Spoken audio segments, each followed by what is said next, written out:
दोस्तों, दिवाली की राम राम। आने वाली साल राजस्थान भर के नागरिकों के लिए, देश भर के लोगों के लिए, दुनिया भर के लोगों के लिए एक बेहतर साल हो। पहले से अधिक शांति, समृद्धि और सभी का विकास हो सके, इसी भावना के साथ मैं आप लोगों से कुछ बातचीत करना चाह रहा हूँ। बताना चाह रहा हूँ कि पीपल्स ग्रीन पार्टी ने आज दिवाली के इस अवसर पर अपने दर्शन को आप लोगों के साथ शेयर करने का एक निर्णय लिया। मैं बताना चाह रहा हूँ कि पीपल्स ग्रीन पार्टी का क्या दर्शन है। हालांकि काफ़ी विस्तृत दर्शन है और मैं इसको छोटे तरीके से बताने में सफल नहीं हो सकता, लेकिन फिर भी प्रयास कर रहा हूँ कि कुछ बातें जो पीपल्स ग्रीन पार्टी के दर्शन से संबंधित हैं वो मैं आपके सामने अभी रखना चाहूँगा। मित्रों, जो सबसे महत्वपूर्ण पहलू है पीपल्स ग्रीन पार्टी का, सबसे इम्पॉर्टेंट चीज़ जिसको मैं मानता हूँ और उसी के ऊपर मैं अभी बात करना चाह रहा हूँ, वह है कि हमें सभी भारतीयों के उत्थान पर मिलकर के काम करना है। जब मैंने इस शब्द को बोला, सभी भारतीयों के उत्थान पर, ये एक बड़ा महत्वपूर्ण शब्द है। यानी कि मैं हमारे जो लोग हैं उनको कैटेगराइज नहीं करना चाह रहा। मैं ये नहीं कहना चाह रहा कि अमीरों के लिए काम करना है, गरीबों के लिए, मुसलमानों के लिए, हिंदुओं के लिए, या पूर्वी भारत में रहने वाले लोगों के लिए, पश्चिमी भारत में रहने वाले लोगों के लिए। मेरा जो इस बारे में सोच है, पीपल्स ग्रीन पार्टी का जो सोच है, वो ये है कि हमें सभी भारतीयों के उत्थान पर काम करना है। अब बात आ रही है कि ये बात क्यों आई है निकल करके। देखिए, आप अच्छी तरह से इस बात को जानते हैं कि आज देश में जो दो बड़ी पार्टियां हैं, उनका काम करने का तरीका या उनका बोलने का तरीका इस तरह का है जिससे लोगों को आपत्ति है। आपको याद होगा कुछ समय पहले जब पिछले प्रधानमंत्री मनमोहन सिंह, उन्होंने एक बयान दिया। उन्होंने कहा कि भारत के सभी संसाधनों पर मुस्लिम वर्ग का पहला हक है। निश्चित तौर पर उन्होंने गलत कहा। किसी एक वर्ग का पहला हक नहीं हो सकता। इसी तरह से नरेंद्र मोदी जी की सरकार या जो भाजपा की सरकार है, वो लगातार इस तरह की बात बोल रही होती है, लगातार कह रही होती है कि 85% लोगों को हम उनका राइट दिलाएंगे, और कह रहे होते हैं कि 85 वर्सेस 15 इंडिकेट कर रहे होते हैं, यानी लड़ाई को हिंदू मुसलमान बना रहे होते हैं कि 15 को नहीं देंगे, 85 को देंगे। तो देखिए, पीपल्स ग्रीन पार्टी की फिलॉसफी है कि सभी का बराबर उत्थान। अगला पॉइंट है हमारा कि हमें एक ऐसी सरकार बनानी है जो कि लोगों की ज़िंदगी को मजबूत बना सके, जो दूसरे लोगों की ज़िंदगी में स्थिरता लेकर के आए।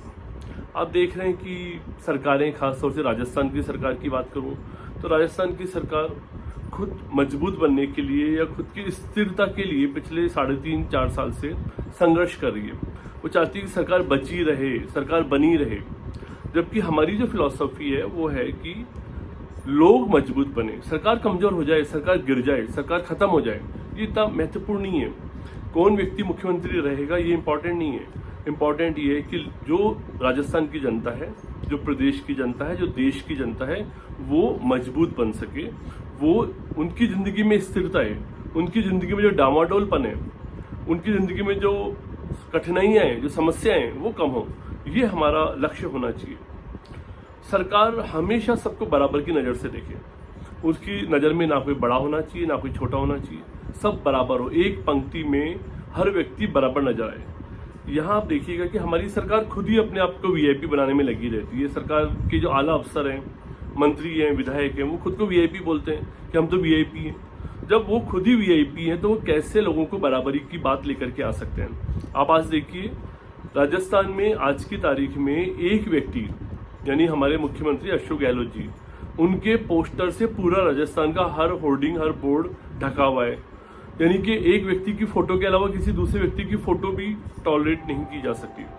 हम ही चाहते हैं कि ऐसी सरकार आए जहां सबको बराबरी का मौका मिले। किसी को अवतार, महानायक या भगवान बनाने की जरूरत नहीं है। सभी लोगों को बराबर तरीके से ऊपर उठाने की जरूरत है। तो हम चाहते हैं सरकार पहले खुद की नज़र में सबको बराबरी से देखे और फिर लोगों के विकास को इस तरह से करे कि सब बराबर तरीके से ऊपर उठें। राज्य का जो बजट बने उसमें युवाओं को लेकर के फ्यूचरिस्टिक पॉलिसी फ्यूचरिस्टिक अप्रोच होनी चाहिए। हमारे बजट में युवाओं के लिए या आम जनता के लिए, मैंने पहले बहुत बार बोला है, 7 से 8% हिस्सा बजट का वो उनके ऊपर दिया जाता है। 90% 92% हिस्सा 1% लोगों के पास जा रहा है। 100 रुपया जो सब टैक्स के तौर पर हम इकट्ठा करते हैं, सारे लोग मिलकर टैक्स देते हैं, उस 100 रुपये में से 92 रुपये 1% लोगों को और 99% लोगों को 7-8%।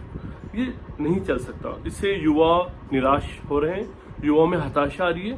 हमें इस स्थिति में बदलाव लाना होगा और युवा वर्ग की जो ऊर्जा है उसको सही तरीके से सही दिशा में अगर हम ले जाना चाहते हैं, हमें उनके ऊपर ज़्यादा फंड खर्च करना होगा। बजट का हिस्सा हमें उनको देना होगा।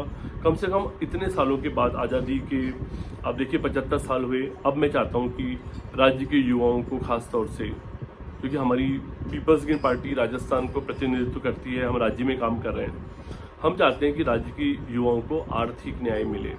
बजट के अंदर यदि हमारे हिसाब से 5 साल में प्रति व्यक्ति 1-1.25 लाख रुपया होता है प्रति व्यक्ति, मैं चाहता हूँ राज्य के युवाओं को उस हिस्से को दिया जाए, जिससे राज्य के युवा अपने उत्थान पर, अपने विकास पर, अपने भविष्य के मार्ग को बनाने की कोशिश करने के लिए उस धन का उपयोग कर सके।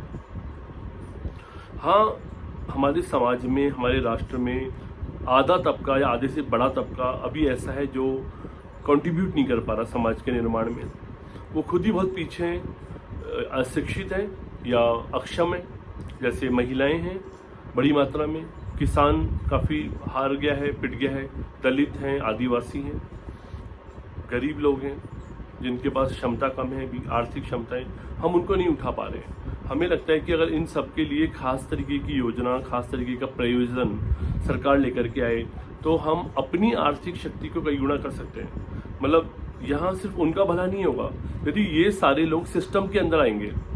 देखिए, आधी आबादी महिलाओं की अगर वो सिस्टम में आ जाएंगी, आप जानते हैं किसान भी 60-70% फैमिलीज हैं, SC 17-18%, फिर ST 12% राजस्थान में, और गरीब करीबन 20-22%। ये एवरेजन पूरे राज्य की आबादी का 70-75%। इनको अगर हम भागीदारी देंगे हर तरह से, व्यापार धंधों में, काम धंधों में, नौकरियों में, राजनीति में, समाज में, इनकी भागीदारी आने से, इनके उत्थान होने से राज्य का चहुमुखी विकास होने वाला है।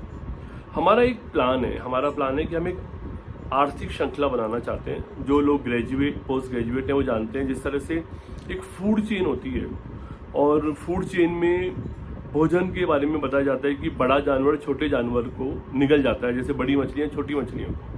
हम इसकी एक रिवर्स चेन बनाना चाहते हैं। इसको हम कहना चाह रहे हैं आर्थिक श्रृंखला, जिसमें छोटे आदमी को बड़ा आदमी पैदा करे, ताकतवर बनाए, मजबूत बनाए, सहयोग करे।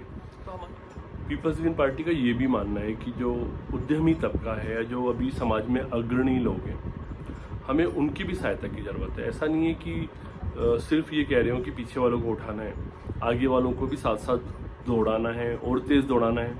जितना अच्छा कर रहे हैं उससे ज़्यादा अच्छा करवाना है। और हमारा ऐसा मानना है कि सारे लोग मिलकर के समाज को ज़्यादा बेहतर बना सकते हैं। जो हमारी आर्थिक श्रृंखला बनाने के बारे में जो मैंने आपसे अभी बातचीत की, कि जहाँ सक्षम व्यक्ति, सशक्त व्यक्ति अपने से, जो कम आय वर्ग वाले लोग हैं, कमज़ोर लोग हैं, ज़रूरतमंद लोग हैं, अभावग्रस्त लोग हैं, उनके उत्थान के ऊपर एक योजनाबद्ध तरीके से सरकार के साथ मिलकर के और इस तरह से प्लान करें कि सभी लोगों का उत्थान हो, सभी लोग ऊपर की ओर उठ सकें। हमारा मानना है कि सरकार स्वयं कोई व्यवसाय ना करे, किसी भी तरह का बिजनेस सरकार को करना गलत है। उसकी जगह पर काम धंधों के अंदर, नौकरियों के अंदर सरकार अधिक से अधिक लोगों को, खासतौर से स्थानीय लोगों को, जो लोकल लोग हैं, उनको प्रोत्साहित करे, उनको अवसर दे, उनको आगे आने दे। जो कोई बड़े पुराने ऑर्गेनाइजेशंस मोनोपोली पैदा करते हैं, उनको रोकने के ऊपर कानून लगाए और नए लोगों को आने का अवसर मिलना चाहिए। इसी तरह से हमारी एक सोच और है कि जैसे भाजपा और कांग्रेस की सरकार को आपने देखा है पिछले दिनों में कि निवेश के नाम पर दुनिया भर से ये लोग बड़े कारपोरेट घरानों को बुलाते हैं और उनको मुफ्त में या 1 रुपये में ज़मीनें आवंटित करते हैं, उनके लिए रेड कारपेट बिछा करके और कहते हैं कि आप हमारे यहाँ निवेश कीजिए। लेकिन पिछले 20-22 साल में कोई निवेश हुआ नहीं है। पीपल्स ग्रीन पार्टी चाहती है कि जो स्थानीय लोग हैं, कम आय वाले लोग हैं, उनके लिए सरकार निवेश का दरवाज़ा खोले, बल्कि उनको सीड मनी दे, उनको निवेश करवाने के लिए मौका दे। नए नौजवानों को, किसानों के बच्चों को आगे आने के लिए हम अपनी नई योजनाएं लेकर के आएँ। पीपल्स ग्रीन पार्टी चाहती है कि अगर इस तरह की योजना बने कि एक साल में 20 लाख लोगों को हम किसी भी तरह से ऊपर उठाएं, 20 लाख लोगों को राजस्थान के, यानी 1 करोड़ परिवारों को, और इस तरह से 5 साल में 1 करोड़ लोगों को ऊपर उठाने की कोशिश करें, यानी करीब 4-5 करोड़ परिवारों को। तो इस विधि से पूरे राजस्थान को 5 वर्षों में उठा करके एक नए स्तर पे लाया जा सकता है, एक नया राजस्थान बनाया जा सकता है। पीपल्स ग्रीन पार्टी का जो नया राजस्थान बनाने का मिशन है, उस मिशन में मैं समस्त राजस्थान वासियों से और ख़ास तौर से पीपल्स ग्रीन पार्टी के मेरे जो साथी कार्यकर्ता हैं उनसे रिक्वेस्ट करूंगा, मिलकर के पीपल्स ग्रीन पार्टी को समझें, और अगर आपको समझने के बाद ये ठीक लगे, इस आंदोलन में जुड़िए और नया राजस्थान बनाने का जो हमारा आंदोलन चल रहा है उसको प्लीज़ सफल बनाने के लिए आप हमारी सहायता कीजिए। हम 5 वर्षों में राजस्थान की दशा और दिशा बदल देना चाहते हैं, बदल देने का दम रखते हैं, बदल देंगे। इसी विश्वास के साथ सभी राजस्थान वासियों को, पीपल्स ग्रीन पार्टी के मेरे साथियों को मेरा नमस्कार। Thank you.